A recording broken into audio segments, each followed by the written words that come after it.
Saudações, prezadas e prezados. O conteúdo de hoje é sobre a obra do Hesíodo, intitulada Os Trabalhos e os Dias. Eu vou usar essa edição que eu estou exibindo para vocês, da editora Segesta, e vou colocar o link para vocês também terem acesso a esse material que é gratuito. Eu tive a oportunidade de conhecer o tradutor, Alessandro Rolim de Moura, e gostei bastante do resultado do trabalho dele. Eu já conhecia a tradução do Jatorrano, mas eu gostei mais dessa tradução do Alessandro Rolim, e eu recomendo, principalmente para quem não é da área de estudos clássicos, mas quer conhecer um pouco mais sobre a origem da filosofia, sobre poemas diferentes de mitologia, não somente Homero. Esse material vocês vão ver que é muito rico. Então, vou começar. E essa obra, apesar de grande, eu acredito que seja possível a gente tratar somente em um vídeo, porque eu vou pincelar, extraindo os versos que, na minha opinião, são os mais essenciais, lembrando que nada substitui a leitura do texto, tá? Então, apesar dele estar subdividido em 12 tópicos, que ao longo da apresentação eu vou chamar de capítulo, tópico, às vezes até canto, porque essa é uma divisão mais convencional nos poemas homéricos, né? Mas, para facilitar o entendimento dessa obra, cada tópico que eu for me referir, eu vou mencionar desses 3 itens aqui. Se o tópico está mais voltado a expor para a gente a tradição mitológica, eu coloquei aqui teogônica, querendo dizer que remete não somente à origem dos deuses, mas à origem da vida humana a partir da influência dos deuses. Então eu vou mencionar se o tópico é mais voltado para a tradição mitológica, se ele é mais voltado para o que é chamado de literatura sapiencial, e portanto, nós vamos ver frases gnômicas, como é o caso, por exemplo, do tópico 5, do tópico 6, que são mais voltados para uma reflexão pré-filosófica. Vocês vão ver que algumas reflexões filosóficas aqui são feitas com alguma profundidade, mesmo alguns séculos antes do surgimento da filosofia. E também vou mencionar se o tópico em questão é um manual prático sobre o que fazer e o que evitar, né? Já adianto que esse último tópico, manual prático sobre o que fazer e o que evitar, vai ser praticamente do 7º ao 12º, tá? Essa é uma subdivisão que eu estou propondo para facilitar o entendimento, lembrando que alguns desses tópicos provavelmente foram nomeados pelo próprio tradutor e não estavam na obra original. Então eu me senti à vontade para colocar também subtítulos, né? Como é o caso do 12º, que ele só se chama Os Dias, mas aí eu especifiquei do mês. Como vocês vão ver, é disso que trata. E antes de iniciarmos, eu acho que vale a pena fazer alguma explanação sobre as características dessa obra, comparando com a obra de referência para estudarmos mitologia, que é Homero, em particular a Ilíada e Odisseia. Este texto do Hesíodo, ele não se enquadra exatamente no que nós chamaríamos de uma epopeia. Uma epopeia é um longo poema que trata mais de assuntos ligados à guerra, trata de descrever a cultura nobre dos guerreiros, e aqui nós temos um contraponto a essa abordagem homérica. Nós temos aqui, na verdade, a vida de um nobre, mas de uma pessoa que tem posses, mas que se preocupa muito com o trabalho. E falando do termo trabalho, sempre que aparecer ao longo da obra, vocês vão ver que esse trabalho é um trabalho agrícola e não um trabalho em geral, como hoje nós usamos esse termo para nos referir a qualquer coisa, até um trabalho teórico a gente chama de trabalho. Esse trabalho aqui em Hesíodo já é mais um trabalho agrícola, tá? E então comecemos, vamos logo para o proêmio. E essas divisões que vocês estão vendo, esses números, eles fazem alusões aos versos. Então, o proêmio ele só tem 10 versos, e vocês vão ver que tem um tópico em particular, que é o 6, que é uma ética do trabalho, que tem... não é esse, desculpa, é Como Trabalhar a Terra, que ele tem quase 300 versos, é o maior tópico dessa obra. Então, comecemos. Bom, o proêmio, ele começa, eu coloquei que ele é um tópico que está voltado para a tradição mitológica, teogônica, mas, na verdade, é só em relação ao formato. Ele começa invocando as musas, que é assim que os poetas iniciavam as declamações desses longos poemas, pedindo inspiração às musas. Mas logo no proêmio, a gente vê uma característica peculiar dessa obra, que é o Hesíodo se colocando como um autor de carne e osso, porque além de invocar as musas para que ele possa cantar os conhecimentos de Zeus, ele também se coloca como o irmão do Pérsis. E vocês vão ver ao longo da exposição desse conteúdo que Hesíodo praticamente fundamenta uma crítica ao seu irmão, que aparentemente queria se beneficiar materialmente dos bens do Hesíodo. Então ele faz essa obra para explicar o porquê que o irmão dele está equivocado. Ele quer dizer verdades a Pérsis. Esse Pérsis é o irmão dele, irmão do Hesíodo. Então esse é o proêmio. Já no tópico 2, as duas lutas, a gente já vê uma pitada do que eu estou dizendo, dessa crítica do Hesíodo ao seu irmão, mas também a gente já vê uma característica diferente de um poema só voltado à mitologia, que é essa característica de colocar reflexões éticas, reflexões morais, e um dos termos que a gente se refere a esse tipo de conhecimento é frases gnômicas. Vocês vão ver que alguns versos eles parecem com máximas, eles se parecem com provérbios. E essa é uma característica interessante dessa obra do Hesíodo, que conjuga um manual prático com conhecimento mitológico e com reflexões éticas. Mas o capítulo 2 ele já aparece com algumas reflexões éticas. Então, nesse capítulo 2, nesse tópico 2, ele diz que existem dois tipos de disputa. Uma disputa que é ruim, nociva para os homens, e uma outra disputa que é positiva e benéfica para os homens. A primeira disputa é aquela que faz com que a gente se desentenda, que a gente promova guerras, que a gente brigue. E a outra disputa é aquela que incita a gente, através da inveja, incita a gente a melhorar o estado que nós estamos, seja materialmente, seja de outra forma. Tanto que, olha essa frase gnômica: o oleiro irrita-se com o oleiro, o carpinteiro com o carpinteiro, o mendigo inveja ao mendigo, o poeta ao poeta. Então ele está dizendo que através dessa inveja, dessa irritação, dessa disputa, portanto, isso leva as pessoas a se melhorarem em cada uma das profissões, cada um dos segmentos que eles escolheram. E uma reflexão que nós extraímos, uma consequência dessa reflexão, é observar nesse poema aí 25, nesse verso 25, que algumas pessoas dentro de alguns segmentos, elas se colocam como adversárias de outras, né? Vamos pensar sobre os torcedores de futebol. O torcedor do time A se coloca como adversário, como inimigo do time B. Mas só que para quem olha de fora, são ambos torcedores de time.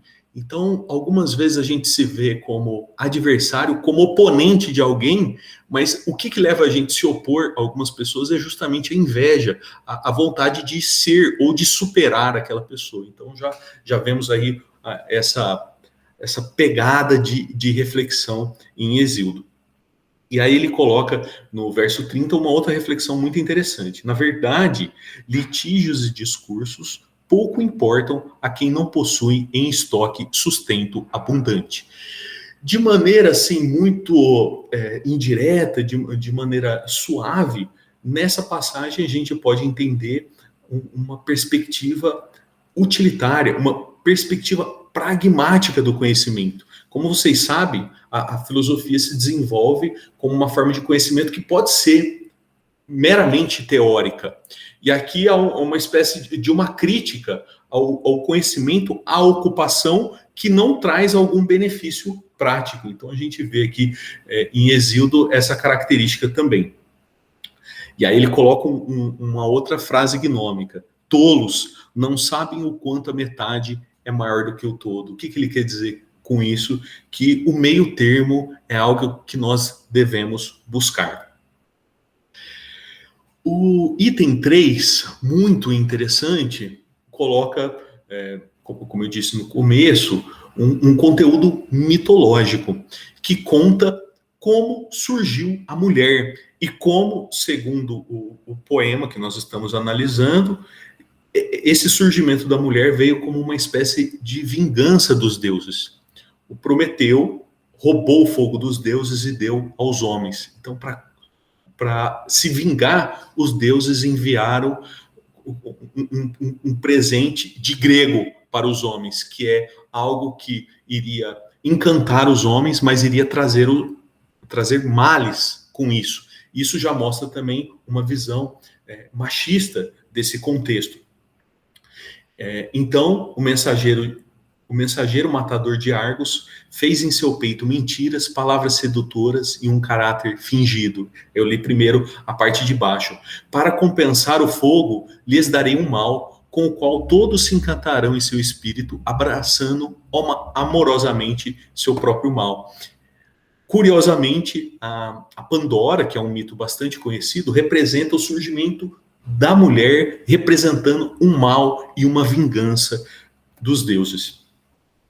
E além disso, vocês vão poder observar, quando vocês estiverem em contato com esse texto que eu disse que está disponível gratuitamente para quem se interessar, vocês vão perceber que trata-se de uma obra bilíngue.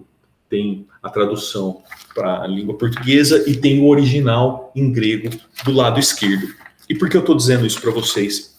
Porque nessa passagem, que conta o mito do surgimento da mulher como uma vingança dos deuses ao roubo do fogo promovido por Prometeu, na passagem seguinte, eu esperava algo que eu me lembrava desse mito de Pandora, mas aí apareceu essa palavra antecipação e causou um estranhamento. Então eu pude ir no grego e verificar o que tinha acontecido. E eu sugiro que algumas vezes, quem tiver essa curiosidade, arrisque fazer isso. Eu vou dar uma dica de como a gente pode fazer. Bom, nessa passagem diz o seguinte: sozinha ali ficava a antecipação. Então depois que do jarro, né? A história que eu conheci era uma caixa, mas aqui o Hesíodo está falando que a Pandora saiu de um jarro. Então sozinha ali ficava a antecipação. Dentro do jarro ficava a antecipação. Aí isso causou uma confusão na minha cabeça, porque eu não lembrava, assim, da história de Pandora.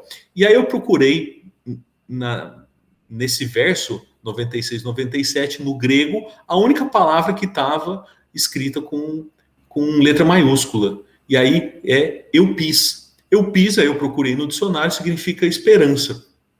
E aqui eu não estou criticando o tradutor Alessandro Rollin, mas eu estou mostrando um caminho possível para quem quer se aprofundar nesse texto do Hesíodo, e como trata-se de um texto bilíngue, vocês vão poder entender qual que é a palavra que está sendo traduzida no português, a partir da palavra grega.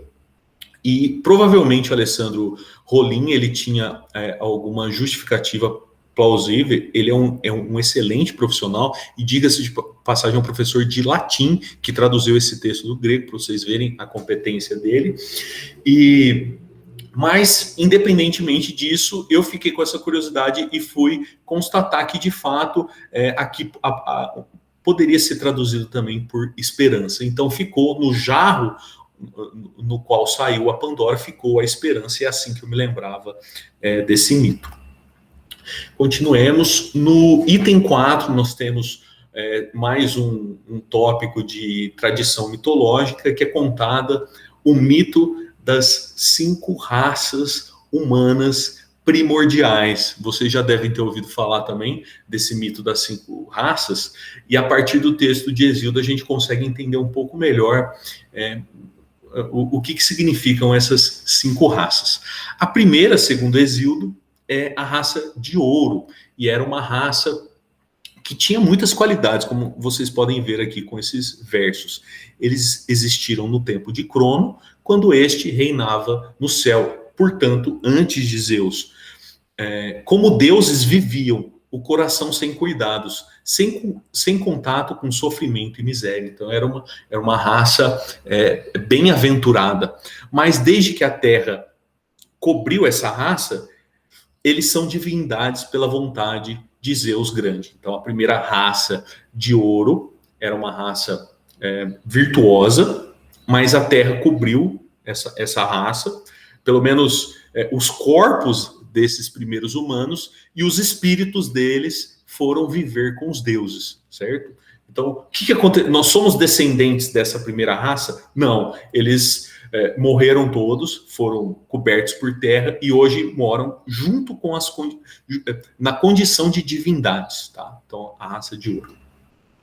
A raça seguinte é uma espécie de contraponto, uma antítese da raça de ouro, que é a raça de prata, que são praticamente as características inversas que nós vemos nessa raça de prata, e eu vou ler a partir do antepenúltimo verso. Então, depois, Zeus, filho de Crono, encolerizado, escondeu-os, porque não honravam os deuses bem-aventurados que habitam o Olimpo, além de ser uma raça com características ruins, eles não honravam os deuses, e também foi banida essa segunda raça. A terceira raça, ela também é diferente da primeira e da segunda, é a raça de bronze. E como que ela conseguiu ser diferente? Se uma era perfeita e se a outra era totalmente imperfeita, essa terceira raça tem uma característica que não foi referida a nenhuma das raças anteriores, que é a característica de ser uma raça guerreira. E a gente vê bem isso pelos versos que nós temos aqui, mas sobretudo porque eles, eu vou ler a partir do terceiro, eles se ocupavam dos funestos trabalhos de Ares. Vocês sabem que Ares é o deus da guerra. E eles nem se alimentavam com alimento, eles tinham o coração de aço. Então era uma raça assim, realmente, ele coloca o termo aqui, eram toscos, grande força física, e também foram mortos e deixaram a esplendente luz do sol. Então deixaram também de viver nessa terra. Então, recapitulando, a primeira raça era a raça perfeita, a raça de ouro, a segunda totalmente imperfeita, a terceira a raça de bronze dos guerreiros. A quarta raça não é feita alusão a nenhum metal, é a raça dos homens heróis e semideuses. E se vocês observarem, essa raça lembra um pouco a raça de ouro. Então, eles destruíram-nos a guerra má e o combate medonho. Então, foi essa raça responsável por suprimir a terceira raça, a raça a raça de bronze, que eles morreram, mas eles deixaram esse espírito de guerra. E aí veio, então, a quarta raça dos semideuses para destruir, para acabar com esse espírito de guerra. E eles habitam as ilhas dos bem-aventurados, junto ao oceano, de fundos redemoinhos, afortunados heróis. Então, enquanto as raças anteriores não habitam mais a Terra, essa quarta raça dos semideuses e heróis, eles são espíritos elevados que habitam a Terra. E onde que nós estamos? todas as raças anteriores a dos semideuses foram extintas da Terra. A única raça que existe é essa. Nós não somos heróis nem semideuses, nós somos somente humanos. E agora é mencionada a quinta raça, a raça de ferro. E aí temos a descrição dela. Então Zeus fez outra raça de humanos de fala articulada e daqueles que hoje têm nascido sobre a terra, que muitos nutre. E que eu não. Aí é o Hesíodo dizendo, ele não gostaria de fazer parte dessa raça, ele queria ter nascido ou antes ou depois dessa raça. Porque para esses humanos da quinta raça, a raça de ferro, a nossa raça, não haverá defesa contra o mal. E na continuidade aqui, depois do verso 201, é detalhado por que essa raça é tão ruim, que é uma raça que não honra os pais, é uma raça que não zela pela hospitalidade, é uma raça que, sempre que possível, coloca em prática a injustiça. Então essa é a nossa raça. Então, nesse tópico, nós vimos mais elementos da mitologia, e entramos no tópico 5, que foca-se mais naquilo que eu chamei de literatura sapiencial e em que aparecem muitas frases gnômicas. Se eu tivesse que eleger um tópico mais filosófico da obra, seria esse tópico 5, justamente porque eu consigo observar nesse tópico muitos elementos que foram aparecer, por exemplo, nos diálogos República e Górgias de Platão, que reflete sobre o que é a justiça. Vamos ver o que nos diz Hesíodo. Ele usa um elemento interessante para a gente fazer uma reflexão ética, que é a fábula. Ele conta que é a fábula do rouxinol e do falcão. O falcão pegou o rouxinol pelo bico e o rouxinol começou a se debater, e o falcão disse para ele: ó, desgraçado, por que gritas? Alguém muito superior agora te domina, querendo dizer para o rouxinol que ele tinha que, na verdade, se sentir bem, porque agora ele era dominado por alguém mais forte. Essa é uma noção um pouco estranha para nós, mas é uma noção que, como eu disse, aparece também em Platão, de que a justiça é você seguir o poder do mais forte. E por mais que cause incômodo, a gente tem que aceitar que, de certa maneira, a justiça vigente ainda é assim. A justiça vigente defende o interesse do grupo mais forte. E como assim defende o interesse? A gente pode pensar, por exemplo, sobre a propriedade privada. Propriedade privada que, em muitos casos, vem por meio de hereditariedade. Então, a lei defende a propriedade privada, que é um benefício do grupo mais forte. E a gente chama isso de justiça. Então, a gente entende aqui, nos primórdios da filosofia, que a gente olhava para a realidade de uma maneira mais crua. E isso ajuda a gente a entender o nosso próprio tempo. É uma característica deste texto do Hesíodo, ele contar para nós muitas informações do passado, da cultura grega, que nós não teríamos se não fosse por ele. Tanto que é difícil a gente comparar as informações do Hesíodo para certificar se elas são verdadeiras, porque não haviam outros testemunhos sobre muitos dos conteúdos que ele coloca para a gente. Mas além, então, de explicar o passado, a obra do Hesíodo mostra-se muito atual em alguns sentidos, como vocês vão ver. E aí ele continua, ainda defendendo que a justiça é você seguir o poder do mais forte. Insensato é quem quer medir-se com os mais fortes. Ó Perses, ouve a justiça e não aumentes a desmedida. A desmedida é um mal para um mortal pobre. Bom, aqui a continuação a gente não tem, mas aqui é outro exemplo de como a gente consegue, com esse texto bilíngue, encontrar algumas palavras. A gente percebe aqui nesses versos que a única palavra que foi repetida é desmedida. Aí a gente vai lá no grego e encontra hibrin, hibris. que aqui eu transcrevi, hybris, que como é traduzido desmedida. E eu estou dando um destaque para esse termo, porque no vídeo anterior que eu fiz, eu falei sobre o mito como o primeiro passo da ciência. Eu expliquei que parte do conteúdo dos poemas antigos, que a gente chamaria de poemas que falam sobre a mitologia, há uma crítica à híbris, há uma crítica à desmedida. O homem ele tem que aprender a ser equilibrado. Lembram daquele verso anterior, que a metade vale mais do que o todo? Que o equilíbrio é algo que nós devemos buscar.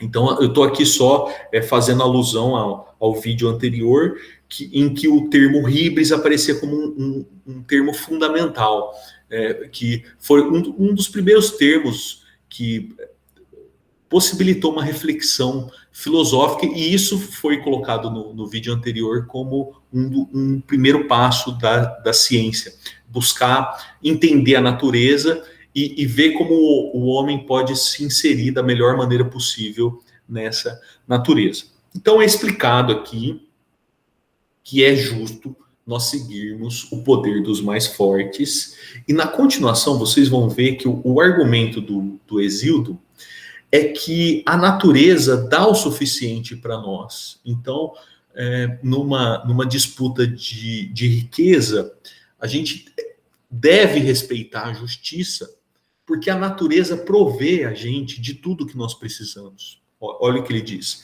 jamais aos homens de retas sentenças acompanham a fome e o desvario.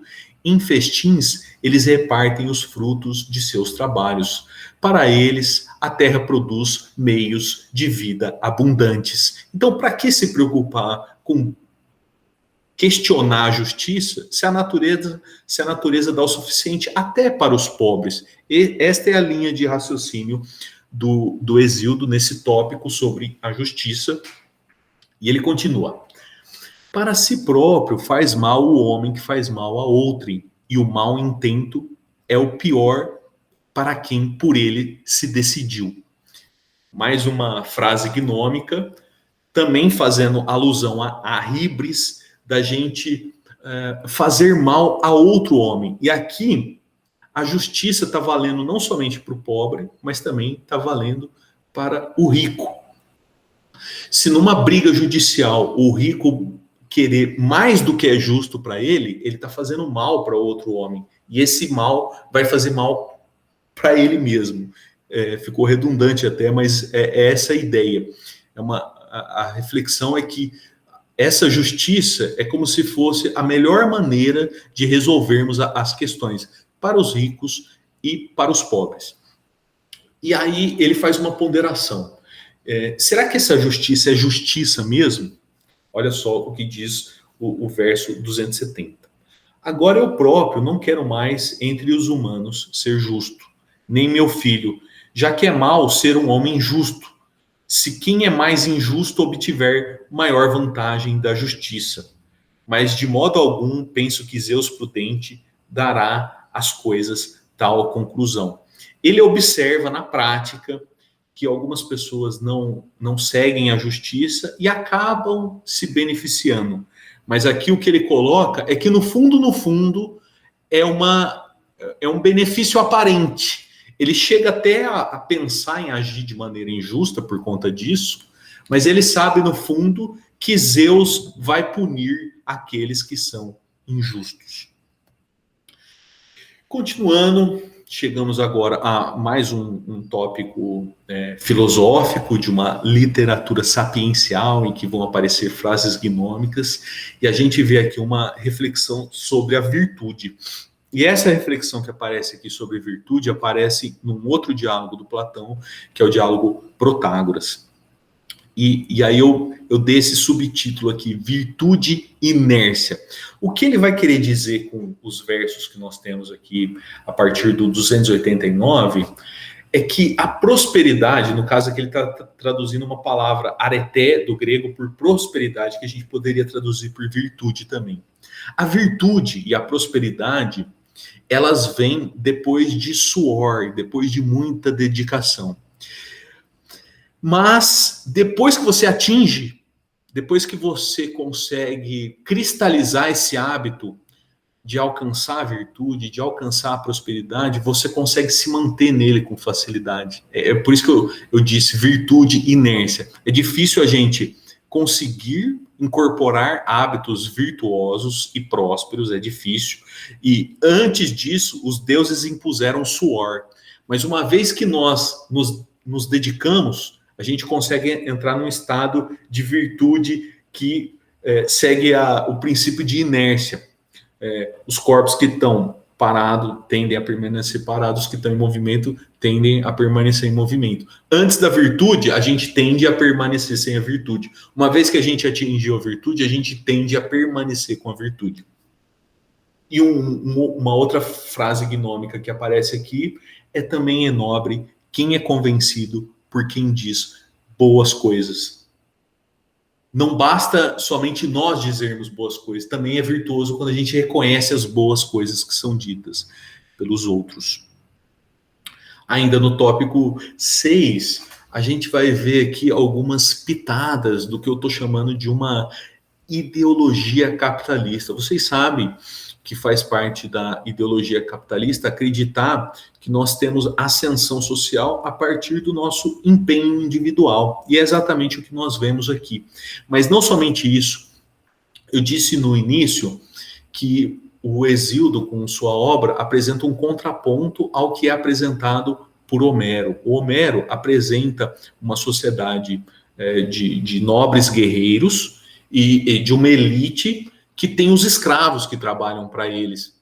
E aqui o Hesíodo está apresentando famílias que têm algumas posses, mas só que precisam trabalhar. Então, é uma sociedade heterogênea, não é uma sociedade homogênea, que tem somente uma característica. E vemos, então, além disso, emergir o que eu estou chamando de uma ideologia capitalista, que ele faz aqui alguns elogios, alguns conselhos que incentivam o trabalho, incentivam a acumulação, como vocês vão ver.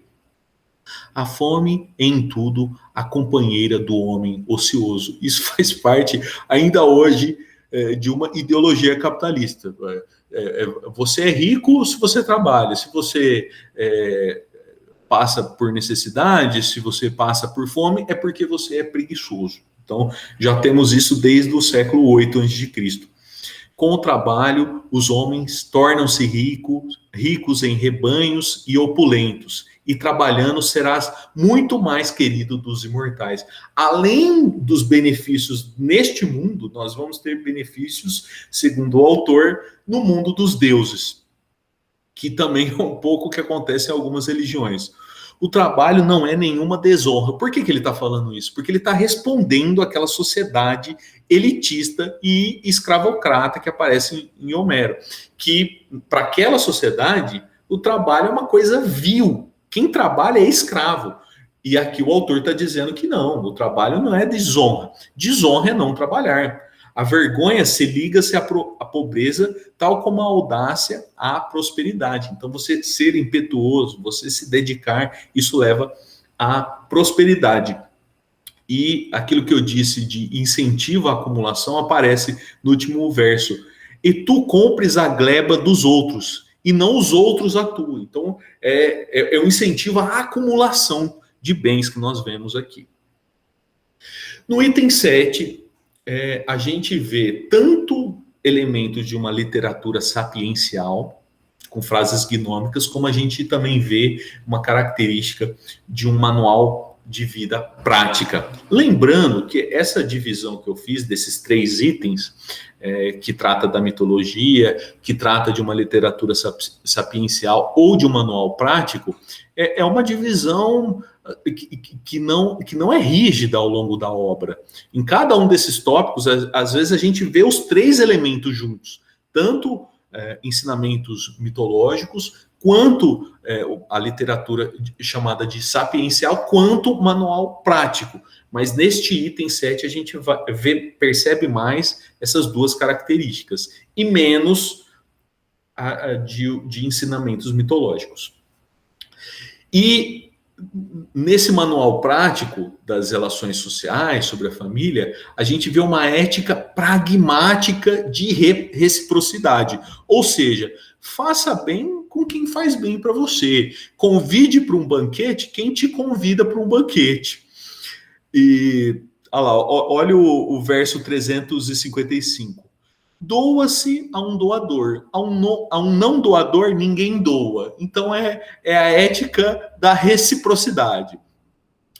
E fazendo aquilo que eu disse, né, de algumas vezes esse verso, ele se mostra muito atual, a gente tem no verso 366 algo que poderia ser, ainda hoje, colocado como uma crítica à vida virtual e não à vida real. Olha o que diz o verso 366.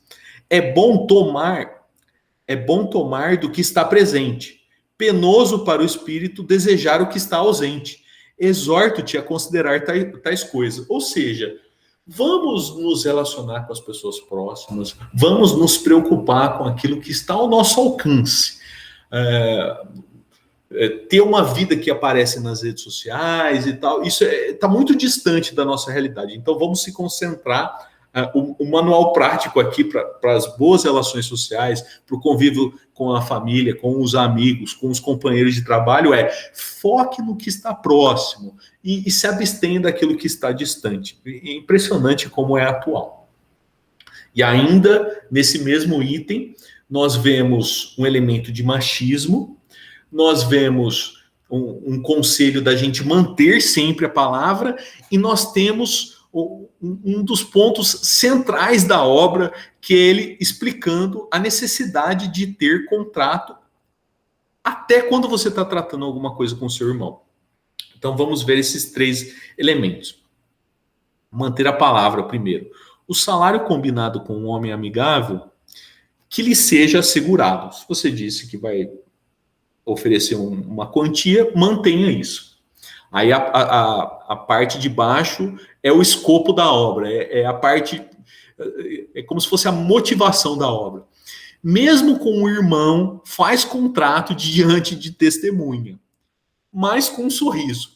Tanto confiança como desconfiança já destruíram homens. Então, se você vai fazer um negócio com algum familiar, faça um contrato. Não precisa fazer carrancudo, sério, mostrando que você está desconfiando, mas por prudência, faça o contrato. E aí agora o machismo e também um elemento que chega a ser um pouco engraçado é de mostrar como o corpo feminino leva o homem a ficar entorpecido e a cometer atos imprudentes. Olha o que ele diz. E uma mulher com roupa que chama atenção para o traseiro, que isso não te engane. E se essa mulher com roupa que chama atenção para o traseiro ficar lisonjeando você, cuidado com isso. Quem acredita em mulher, acredita em ladrões. Nós temos aqui um elemento nítido de machismo, mas nós temos também um elemento aqui das pessoas que são seduzidas, né? Por questões sexuais, que ele chama atenção, que isso também é um problema. Item 8, que pela minha visão está mais focada a um manual prático, e é o item que, pela leitura da obra, é o que tem o maior número de versos, chega a ter mais de 200 versos somente nesse item, é o maior item da obra. Nós não vamos nos deter a ele devido a falta de elementos que nós precisaríamos para poder entender todos os detalhes do que está ali, mas de maneira geral, o que nós vemos são conselhos para abster-se da procrastinação, trabalhar duro, preparar-se antecipadamente para as próximas estações, observar os sinais da natureza e dos animais, semear, plantar e colher no momento adequado, delegar tarefas de acordo com o conhecimento e vigor dos empregados. Esse item, que seria um dos principais da obra em relação à parte de um manual prático, ele faz ele apresenta vários conselhos práticos de como você organizar a sua vida. Lembram que eu disse que o trabalho nessa obra está relacionado com o trabalho agrícola. Então, aqui nesse capítulo, a gente vê o porquê disso. Olha lá, o que o Alessandro Rolim chamou de Como Trabalhar a Terra. O título da obra é Os Trabalhos e os Dias, mas vocês percebem que esse trabalho está muito focado no trabalho agrícola. E eu consegui resumir somente com esse parágrafo a ideia geral desse tópico, ainda que seja um dos maiores da obra. Vocês vão perceber que são conselhos práticos que fazem sentido para a gente, mas não trazem nenhuma novidade. Nós temos muitos recursos para saber nos organizarmos com as estações, saber os momentos certos, para se preparar das chuvas, para preparar a semeadura, né? Nós temos esses elementos. Para esse sentido, né? Para essa finalidade, essa obra não interessa tanto a gente. O item 9, continuando, eu pus na parte anterior um resumo, e nessa parte ainda do item 8, eu pus uma citação que confirma aquilo que eu tinha resumido. O homem ansioso, vivendo para esperança vã, carente de sustento, medita muitas maldades. Então, o que ele está dizendo aqui para de pensar bobagem, vai logo fazer coisas úteis para a sua vida. A esperança não é boa para cuidar de um homem necessitado, sentado no abrigo, sem bastante sustento. Mostra aos servos quando o verão ainda está na metade. Não será sempre verão para sempre. Fazei vossas cabanas. Aqui a gente vê com essa citação parte do que eu havia já resumido no parágrafo anterior. Um outro item que também não chega a ser interessante para nós são ensinamentos sobre a navegação.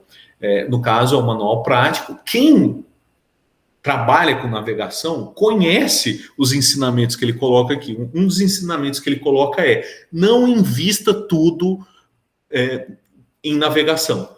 Tenha algum recurso sem estar investido em navegação. Por quê? Porque na navegação é tudo mais imprevisível. Você pode perder tudo. Então vamos ver. Intercalar a agricultura e a navegação conforme a conveniência das estações e jamais investir todo o patrimônio no mar. E aqui no verso 660, eu já tinha também mencionado no vídeo anterior, o autor, ele assume que ele está ensinando sobre navegação, mas ele mesmo não tem experiência com navegação. E como é possível fazer isso? É assim como todos os poetas faziam. Eles não eram conhecedores de todos os assuntos, mas uma vez que eles são inspirados pelas musas, eles podem falar sobre todos os assuntos, inclusive aqueles que eles não têm experiência prática. É o que aparece aqui a partir do verso 660. E colocando como exemplo que mesmo quando o tópico trata de um manual prático, pode aparecer elementos diferentes. E aqui nós temos um pensamento gnômico, uma frase gnômica, que é o seguinte: observa a medida do equilíbrio, oportuno em tudo o melhor. E aí que eu coloquei o original em grego, para refletir sobre o que é esse oportuno que ele está falando. Esse oportuno em grego é a palavra kairos. Kairos significa momento adequado, a melhor hora para fazer alguma coisa. Nós temos aqui kairos depi passim aristos. O momento oportuno, em todas as ocasiões, é o melhor guia. Para todas as ocasiões, siga o momento oportuno. E eu quis deixar essa frase gnômica porque em Platão tem uma frase muito parecida com essa, que é panta kairoi kalá. Panta kairoi kalá. Todas as coisas, no momento oportuno, são boas. E por que eu quis fazer esse paralelo? Para mostrar o quanto que os primeiros filósofos tinham Homero, tinham Hesíodo, Simônides, Pítaco, tinham nesses poetas a base do que foi criado sobre filosofia. Daí a importância de estudar esses poetas anteriores ao surgimento da filosofia, para a gente entender de onde que surge a filosofia. É do gênio daqueles pensadores da antiguidade. Platão e Aristóteles, eles foram pessoas muito geniais, com certeza foram, mas também eles tiveram muitas inspirações. E uma inspiração em particular que, em vários momentos da obra do Hesíodo, eu posso perceber que essa obra, Os Trabalhos e os Dias, é uma das obras fundamentais para a base do surgimento da filosofia na Grécia. Estamos nos encaminhando para o final, faltam apenas 3 tópicos. Nós temos um segundo tópico falando sobre conselhos para boas relações sociais. E aqui vocês podem ler com calma esses versos, mas são basicamente 2 conselhos aqui. O primeiro sobre a idade ideal de um homem e de uma mulher casar, e segundo, se nós devemos falar muito ou pouco. Em relação ao primeiro item, ele sugere que uma idade ideal para um homem casar é depois dos 30 anos de idade, não muito depois dos 30 anos de idade. E para a mulher, o tempo ideal de casar é depois de 4 anos que ela atingiu a puberdade, que eu estou calculando que a puberdade possa vir entre 12 e 13 anos, então 4 anos depois, no 5º é bom ela casar, então ele está sugerindo que as mulheres casem a partir dos 17, 18 anos, se eu não estou errado aqui nessas contas, e que os homens casem perto dos 30 anos, e se ultrapassar os 30 anos, que não ultrapasse muito. Então, olha só que visão, né, peculiar sobre uma idade adequada para casar. E aí, nos últimos 2 versos, nós temos, então, um conselho sobre se devemos falar muito ou pouco. O maior tesouro entre os humanos é uma língua econômica. O maior favor encontra uma língua que fala na medida. Então, você não precisa falar muito para fazer coisas boas, para ajudar as pessoas. Inclusive, aqui hoje, eu passei da conta, eu estou falando demais. Eu não estou seguindo o conselho do Hesíodo. O 11º item, o Alessandro colocou como conselho sobre religião, mas aqui não parece muito que é sobre religião, mas parece que são práticas que a gente deve evitar, e ele até coloca o porquê que nós devemos evitar, para que as pessoas não falem mal da gente. Então, é como se fosse assim, um manual de dar bons exemplos, né? E aí ele fala de alguns costumes, alguns são parecidos com os nossos, mas outros são muito estranhos. Uns que são parecidos é lavar a mão antes dos alimentos, mas aí ele coloca outros que a gente deve evitar. A gente deve evitar urinar de frente para o sol. A gente também, antes de entrar nos rios, o conselho dele é que a gente se purifique dos nossos pecados, para a gente não ofender o rio. Também talvez por esse ponto o Alessandro entendeu que aqui são conselhos sobre a religião, porque o rio é como se fosse uma entidade religiosa, é como se tivesse vida, então você tem que respeitar o rio, se purificando dos seus pecados antes de entrar nele. Outro item curioso, um homem não usar a mesma água de banho de uma mulher, né? Curioso pra gente. Primeiro que a gente não usa a mesma água de ninguém do banho, né? A não ser que a gente fosse banhar numa piscina, numa banheira, mas aí ele fala que não é bom isso. Mas o mais bizarro é esse conselho que ele dá aqui, de não aparecer com os genitais salpicados de esperma perto do altar de casa. Você deve evitar chegar na sua casa salpicado de esperma. E nem depois de voltar de um funeral você deve aparecer salpicado de esperma. Aqui, se a gente entender literalmente o que ele está falando, é muito esquisito para nós.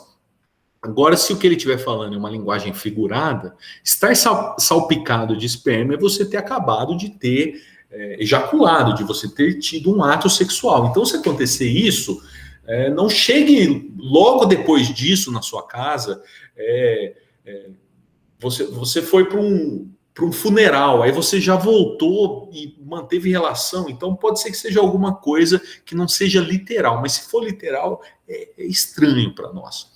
E ainda sobre esse item, temos aqui a noção de preservação e respeito à natureza, e ele diz: não urinar ou evacuar nas águas do rio que correm para o mar. Olha, isso a gente deveria ter seguido esse conselho, porque nós sujamos todos os nossos rios, né? Tivéssemos ouvido o conselho do Hesíodo.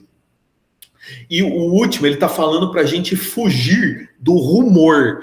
Esse rumor, em grego, acho que é fame, que a gente poderia traduzir também por fama ou fofoca. Então ele tá falando para a gente fazer o máximo para evitar a crítica das pessoas, evitar que as pessoas falem da gente. E ele coloca no final, nenhum rumor, nenhuma fofoca se destrói completamente quando muita gente divulga. Ele está colocando que o rumor ou a fofoca é um deus, ou seja, tem vida. Uma vez que as pessoas começam a falar da gente, isso tem vida própria. Lembrando que Deus aqui pode ser também, não um Deus, a entidade única de um Deus, mas às vezes ele pode estar falando de espíritos, de entidades divinas. Então, a fama aqui, a fofoca, o rumor, é como se tivesse vida própria. Então, faça o possível para evitar que as pessoas falem mal da gente. Porque é verdade, uma vez que a pessoa começa a divulgar uma coisa que você fez, as pessoas não querem muito saber se você fez ou não fez. Chega a história, elas continuam falando. Então, esse conselho realmente é útil. Então, chegamos finalmente ao último item que o Alessandro denominou como os dias. E fica claro, lendo, que tratam-se dos dias do mês. E eu não quis aqui detalhar o quarto dia, o oitavo dia, o sétimo dia, porque a maneira como nós organizamos o nosso mês é diferente de como eles organizavam. Então isso só ia causar confusão. Mas o que nós vemos nesse capítulo nesse último capítulo, é que há o dia certo para muitas coisas que nós fazemos. Há o dia certo para você supervisionar o trabalho e distribuir os alimentos. No nosso mundo hoje, tem um dia certo para você efetuar o pagamento, para você dar o salário de alguém. Então, qual que é o dia certo de você dar o salário de alguém? É o primeiro dia do mês. Então, eles pensam um pouco parecido isso. Mas aí... dia certo para tosar ovelhas. Esse dia certo do mês, gente, talvez faça mais sentido para a gente se a gente pensar como a fase da lua. O mês, nesse período, provavelmente era organizado com mais proximidade com as fases da lua. E nós sabemos, eu não sei se vocês estão assistindo agora, sabem disso, mas tem pessoas que escolhem cortar o cabelo na lua cheia ou na lua minguante, se a pessoa quer que o cabelo cresça muito ou cresça pouco.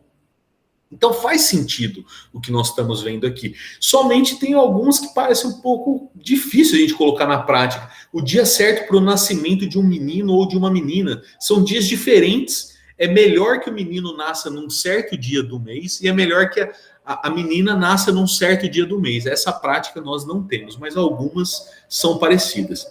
E a obra é concluída com um incentivo de observar cada um desses últimos conselhos sobre os dias, mas além disso, para a gente honrar os deuses, observar os sinais da natureza e evitar transgressões para sermos felizes e prósperos. Então é isso, gente. Finalizamos a obra Os Trabalhos e os Dias.